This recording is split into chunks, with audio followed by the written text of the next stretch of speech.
Hello everyone, क्या हाल है आपके? फाइन। चलो, बहुत डिफ़िकल्ट चैप्टर जो था उसके बहुत ही एंड के नज़दीक आ चुके हैं हम। ठीक है, स्टैलिनिज्म एंड कलेक्टिवाइजेशन। स्टैलिनिज्म यहाँ ये आपके लिए अभी थोड़ा सा डिफ़िकल्ट होगा इसको समझना। ठीक है, ये पर्सन है, ये इसका नाम स्टैलिन है, क्योंकि लेनिन के बाद जो थी सारी पॉलिसी किसके आसपास रही? स्टैलिन के आसपास रही है, तो इसीलिए स्टैलिनिज्म नाम दे दिया गया इसको। कलेक्टिवाइजेशन, कलेक्टिव से आपको मीनिंग समझ आ गया होना है। कलेक्टिव होता है किसी को इकट्ठा करना। ठीक है, तो कलेक्टिवाइजेशन एक साथ काम करने का जो प्रोसेस था उसको बोला गया है। तो अब देखते हैं कि क्या क्या चेंजेस जो है उसके बाद जो थी वो लाएगी। The period of the early planned economy was linked to the disaster of the collectivization of agriculture. जो अर्ली पीरियड के अंदर जो प्लानिंग की गई थी, है ना, इकोनॉमी को प्लान किया गया था, उसका पर्पस क्या था कि कलेक्टिवाइजेशन, एग्रीकल्चर को कलेक्टिवाइजेशन करना। तो डिजास्टर होता है कि एग्रीकल्चर को कलेक्टिव करने के कारण जो प्रॉब्लम्स फेस हुई, तो उससे रिलेटेड है। बाय द 1927, अब देखो कुछ भी हम क्या करते हैं ना, नया करते हैं, तो उसके दो रिजल्ट्स निकलते हैं, कुछ पॉजिटिव रिजल्ट्स निकलते हैं, कुछ नेगेटिव रिजल्ट्स निकलते हैं। तो जो रशिया के अंदर जो सिस्टम निकाला गया था कलेक्टिवाइजेशन ऑफ एग्रीकल्चर का, तो उसके भी क्या निकले थे? डिजास्टर रिजल्ट निकले थे, नेगेटिव रिजल्ट्स निकले थे।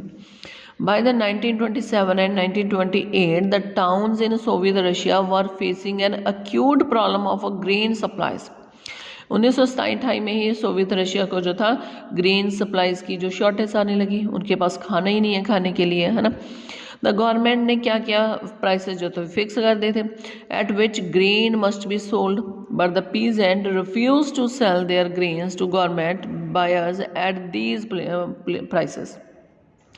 लास्ट टाइम के ऊपर हमने देखा था कि जो प्लानिंग की गई थी, तो उस प्लानिंग के अंदर एक पर्पज़ उनका था कि प्राइसेस फिक्स कर दिए गए थे। ये मैंने नेक्स्ट जो प्रीवियस वीडियो है उसके अंदर करवाया था। ठीक है, कि प्राइसेस जो थे वो फिक्स कर दिए गए थे। अब गवर्नमेंट ने जो प्राइसेस फिक्स कर दिए थे, तो इट मीन्स उन्हीं प्राइसेस के ऊपर ही किसानों को बेचना पड़ेगा। ठीक है, बट किसानों ने मना कर दिया कि वो इतने कम रेट्स के ऊपर जो है वो नहीं सेल करेंगे। Stalin who headed the party after the death of Lenin, देखो लेनिन की डेथ हो गई थी, लेनिन की डेथ के ऊपर किसने पावर को गेन किया? कौन आ गया? स्टालिन आ गया। ठीक है, उसने जो था इंट्रोड्यूस फर्म एमरजेंसी मेजर्स, तो उसने बहुत ही तेजी से जो थे वो एमरजेंसी मेजर्स जो थे वो स्टार्ट कर दिए। He believe that rich peasants and traders in the countryside were holding stocks in the hope of a higher prices. वो ये मानता था कि जो किसान है, ट्रेडर्स है, ठीक है, विलेजेस के अंदर वो जो है वो अनाज को स्टोर करके बैठे हैं। क्यों स्टोर करके बैठे हैं? ताकि उनको फ्यूचर के अंदर ज़्यादा प्राइसेस मिलेंगे। अक्सर ही जो है प्राइस राइज का कारण जो होता है, इन्फ्लेशन का कारण क्या होता है? वो होर्डिंग होती है। होर्डिंग क्या होती है कि मान लो कि अब अभी प्याज जो है वो 5 या 10 रुपीज़ kg है, मान लो, ठीक है। अगर उसका जो है अब इतने सस्ते हैं, है ना, अगर हम उसको, हमारे पास स्टोरेज फैसिलिटी है और उसके अंदर अगर हम स्टोर करके रख लें प्याज, तो कुछ टाइम के बाद हमें ये भी पता है कि उनके जो रेट्स है वो 100 रुपीज़ पर kg के अकॉर्डिंग चले जाते हैं, है ना। स्टोर करने के ऊपर कोई ज़्यादा खर्चा नहीं आता है। अगर हम उसको स्टोर करके रख लेते हैं, तो जब मार्केट के अंदर रेट्स बढ़ जाएंगे तब हम अपने सामान को बाहर निकालेंगे, है ना। इसके साथ क्या होगा? हमें बहुत ज़्यादा प्रॉफिट होता है। इस सिस्टम को बोला जाता है होर्डिंग बोला जाता है।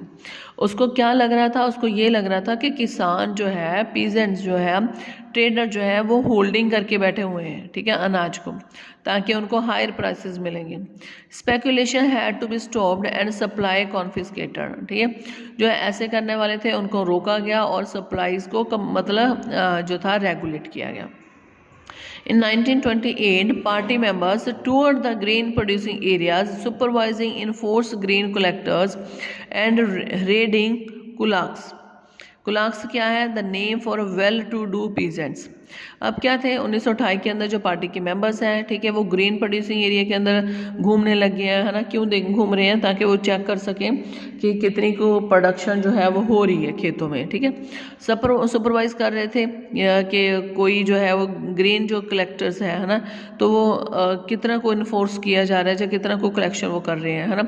तो कलेक्शन मतलब ग्रीन कलेक्शंस को इन्फोर्स कर रहे थे कि आप इकट्ठे मिलकर जो है प्रोड्यूस करो।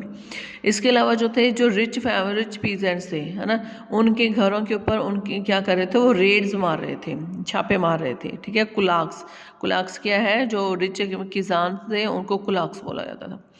As a shortage continue, but फिर भी क्या रही? शॉर्टेज कंटिन्यू रही। The decision was taken to the collectivize farms.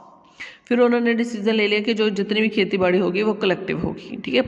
It was argued that grain shortage were partially due to the small size of a holding, क्योंकि अभी तक जो था वो काम प्रॉपर कर नहीं पाए थे, जो सीज करने का वाला जो काम है वो नहीं कर पाए थे।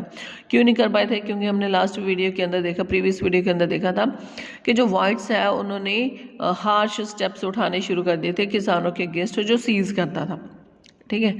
तो उन्होंने क्या आर्ग्यूमेंट किया कि जो शॉर्टेज हो रही है, किसकी शॉर्टेज हो रही है? अनाज की जो शॉर्टेज हो रही है, क्यों हो रही है? क्योंकि किसानों के पास खेत जो है छोटे छोटे हैं, स्मॉल साइज ऑफ होल्डिंग है। After 1917 land had been given over to peasants. 1917 के बाद जो लैंड थी वो किसानों को दी जाने लगी। The small size peasants farms could not be modernise, उनको मॉडर्नाइज नहीं किया गया था इन छोटे छोटे फार्म्स को। To develop modern farms and run them along industrial lines with machinery it was necessary to eliminate kulaks, है ना। तो वो ये समझ रहे थे कि अभी तक उनके पास क्या है? छोटे छोटे खेत हैं, उन छोटे छोटे खेतों को मॉडर्नाइज नहीं किया गया है। अगर उन्होंने मॉडर्न फार्मिंग करनी है तो उनको जैसे इंडस्ट्रियल चलती है वैसे ही अपने एग्रीकल्चर को चलाना पड़ेगा मशीनरी के साथ।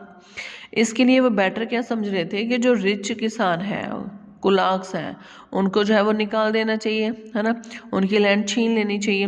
And establish state controlled large farms, और बड़े बड़े जो खेत है वो स्टेट गवर्नमेंट के अंदर जो है वो काम के ऊपर मतलब रखने चाहिए, ठीक है, एस्टैब्लिश कर देनी चाहिए। सरकार की जो है मोनोपोली है खेतों के ऊपर वो लागू कर देनी चाहिए।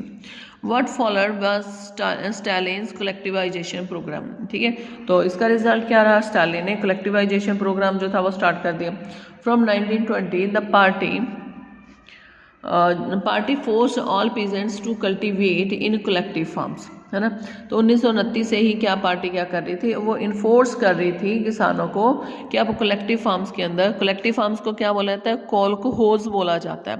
कलेक्टिव फार्म को क्या बोला जाता है? कॉल्क होज बोला जाता है ना। तो पार्टी क्या इन्फोर्स कर रही थी कि अब कलेक्टिव फार्म्स के अंदर प्रोड्यूस करो, ठीक है। The bulk of land and implements were transferred to the ownership to of collective farms.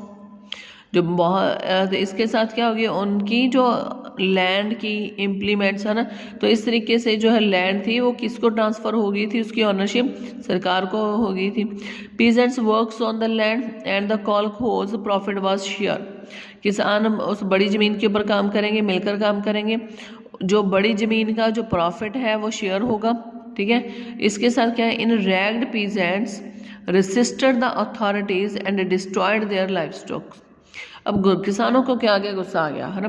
कुछ बड़े ऐसे किसान भी होंगे ना जिनकी ज़मीन छीन रहे होंगे, तो उनको तो गुस्सा आएगा कि हमारी प्रॉपर्टी छीनी जा रही है। तो उनको क्या आ गया? गुस्सा आ गया। उन्होंने अपने ही जो रेसिस्ट करना शुरू कर दिया उन्होंने, ठीक है। Resisted the authorities and destroyed their life stock. उन्होंने अपने कैटल्स, है ना, काओ बफलो जो उनके पास थी, है ना, शीप गॉड जो भी थी, उनका डिस्ट्रॉय करना शुरू कर दिया। 1929 से लेकर 1931 तक जो कैटल्स हैं फेल बाय 1/3, ठीक है, 1/3 जो कैटल्स थे उनको ख़त्म कर दिया गया था। Those who resisted collectivisation was severely punished. अब सरकार ने क्या कहा? जो इसका विरोध कर रहा है, कलेक्टिवाइजेशन का विरोध कर रहा है, उनको पनिश करना शुरू कर दिया, ठीक है। बहुत सारों को जो देश निकाला दे दिया गया। As they resisted collectivisation peasants argued that they were not rich and they were not against socialism. जो वो विरोध कर रहे थे ना, तो वो ये बोल रहे थे कि ना तो हम रिच हैं, है ना, हमें क्या फ़र्क पड़ता है, क्योंकि उनके पास तो प्रॉपर्टी नहीं है। कहते ना ही हम रिच हैं, ना ही हम कॉलोनियल सोशलिज्म के अगेंस्ट हैं। They merely did not want to work in a collective farms for a variety of reason. But वो कलेक्टिवली काम नहीं करते, बहुत सारे कारणों करके हम कलेक्टिवली काम नहीं करना चाहते हैं। Stalin's government allowed some independent cultivators but treated such cultivators अनसिम्पथेटिकल।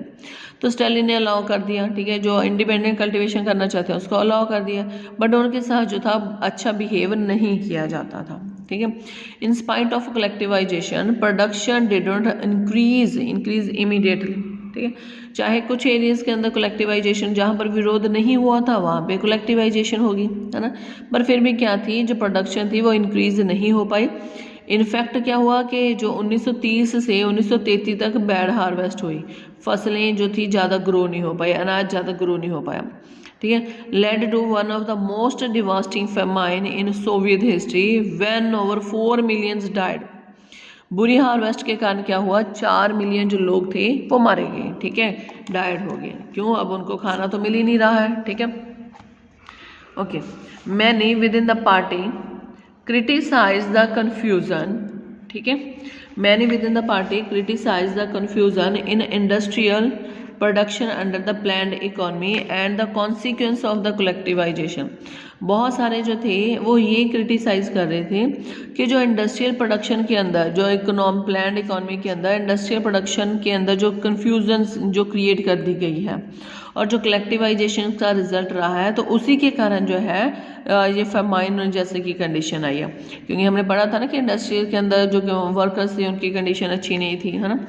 Stalin and his sympathizers charge these critics with conspiracy against socialism, ठीक है।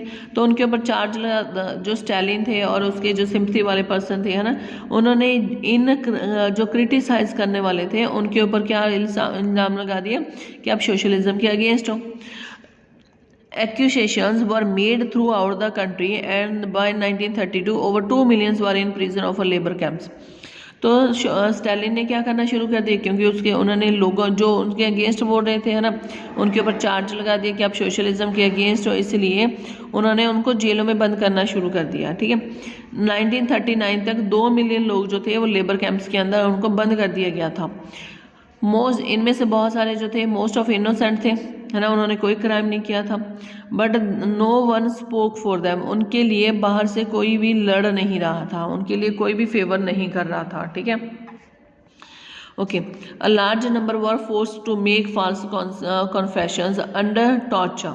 कहीं के ऊपर जानबूझ के गलत कॉन्फेशंस लगा दिया गया, गलत उसके ऊपर इल्ज़ाम लगा दिया गया, टॉर्चर किया गया, इवन के मार दिया गया। Several among them were talented professionals, उनके अंदर जिनको मारा गया था, है ना, जेल में बंद कर दिया गया था, उनके अंदर जो था टैलेंटेड प्रोफेशनल्स भी थे। इस तरीके से जो स्टालिन है उसने मतलब स्वयं पनिशमेंट की जो पॉलिसी है उसको अडॉप्ट किया लोगों को चुप करवाने के लिए, ठीक है। इसका आउटपुट क्या रहा कि बहुत सारे लोग जो थे काफ़ी ज़्यादा उसके अगेंस्ट हो चुके थे, है ना। तो जो भी उसके अगेंस्ट बोलता था तो उसको मना कर दिया जाता था, उसको पनिश किया जाता था। इस तरीके से प्रॉपरली जो है ना डिक्टेटरशिप की जो रूल है वो फॉलो किया जा रहा था। अब रशिया के अंदर सोशलिज्म की जगह पर क्या आ गई थी, डिक्टेटरशिप आ गई थी। Okay students, goodbye. नेक्स्ट हम अगली वीडियो के अंदर करेंगे।